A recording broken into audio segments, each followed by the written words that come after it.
Hey, got some news. Joel Sherman tweeting out the Mets are acquiring Tyler Naquin and Philip Deal from the Reds. And Naquin came up in the Guardians organization and got some run back in 2016 when Cleveland was in that deep postseason run. Ended up going to the World Series, losing to the Cubs, and then they moved him to the Reds. And, left-handed bat, Harold, he's got some pop for his size. And, with Vogel back and then also now Naquin. What are your thoughts when we take a look at his numbers here over the last 3 seasons? What do you think the Mets are up to? I'm trying to see where he fits. Obviously, they've had some injuries. He gives them depth.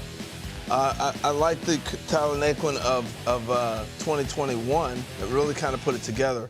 I remember doing a great breakdown on him. He changed the posture that he was in and changed his whole swing. We'll see if he finds himself. It's interesting to watch Jesse Winker scuffle and Tyler Naquin scuffle this year because they work together, hit together all the time. So kind of finding your identity. Now both are gone from the Reds, but he's a talented player.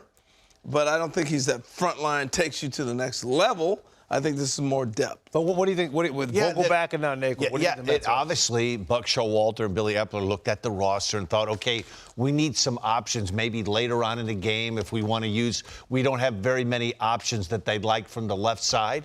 But I know this. Anytime Buck Showalter is involved in any type of trade, he has done some digging. He's done some prying. There's something in those numbers that they see, that they like, that they feel is going to help the Mets.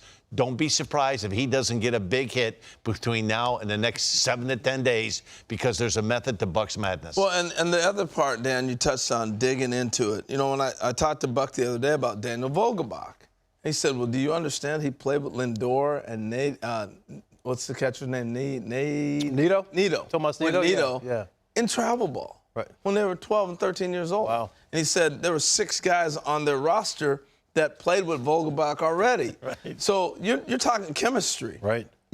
So Tyler Naquin, clearly, there's something there. There's a fit, some guys he's played with that know him because that's the degree they go to. And you just mentioned him, too. Francisco Lindor. Yep. Remember, I mentioned he was on that 2016 Guardians team that ended up going to the World Series.